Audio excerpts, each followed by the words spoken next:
E T V Bharat Urdu میں آپ کا خیر مقدم ہے۔ نیوز ٹائم کی اہم خبریں۔ الیکٹورل بانڈز کے معاملے میں سپریم کورٹ نے ایس بی آئی کو ہدایت کی ہے کہ وہ انتخابی بانڈز کی تمام تفصیلات کو 21 مارچ تک ظاہر کرے۔ سپریم کورٹ نے یہ بھی حکم دیا کہ اگر کوئی منفرد نمبر اور بانڈز کا سیریل نمبر ہو تو وہ بھی ظاہر کیا جائے۔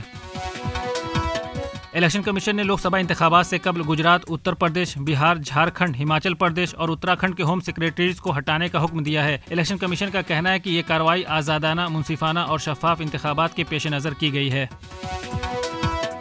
وزیر اعظم مودی نے تلنگانہ کے جگتیال میں انتخابی ریلی سے خطاب کرتے ہوئے کہا کہ راہل گاندھی کہتے ہیں کہ ان کی لڑائی شکتی کے خلاف ہے۔ میں راہل کا چیلنج قبول کرتا ہوں، میں شکتی کو بچانے کے لیے اپنی جان خطرے میں ڈالوں گا۔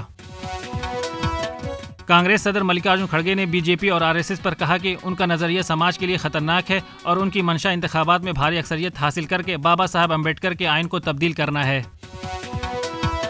نیشنل کانفرنس کے نائب صدر عمر عبداللہ نے کہا کہ جموں و کشمیر کی موجودہ حکومت نے پارلیمانی اور اسمبلی انتخابات ایک ساتھ منعقد کرنے کے اقدام کو ثبوتاز کیا۔ انہوں نے کہا کہ اللہ کا شکر ہے کہ عدالت عظمیٰ کے حکم کے مطابق اسمبلی انتخابات 30 ستمبر سے قبل منعقد کیے جائیں گے، جس کی الیکشن کمیشن نے بھی یقین دہانی کی ہے۔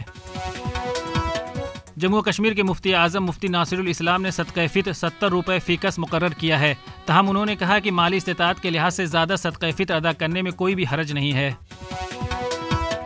شمالی کمان کے فوجی سربراہ لیفٹیننٹ جنرل ایم وی سچندرا کمار نے لداخ یونین ٹیریٹری میں اونچائی علاقوں کا دورہ کر کے فوجی آپریشنل تیاریوں کا جائزہ لیا۔ انہوں نے فوجی اور آئی ٹی بی ٹی کے آپریشنل معیار کو برقرار رکھنے کی کوششوں کی سراہنا بھی کی۔ پاکستان ایئر فورس نے پیر کی صبح افغانستان میں پاکستانی طالبان کے متعدد مشتبہ ٹھکانوں کو نشانہ بناتے ہوئے حملہ کیا، جس میں 8 افراد ہلاک ہو گئے۔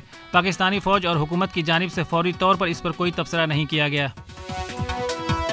طالبان نے پاکستان کے فضائی حملوں کی شدید مذمت کرتے ہوئے اسے افغانستانی سرزمین کی واضح خلاف ورزی قرار دیا۔ طالبان نے یہ بھی کہا کہ اس طرح کی کارروائیاں سنگین نتائج کا باعث بن سکتی ہیں اور پھر پاکستان بھی انہیں کنٹرول نہیں کر سکتا۔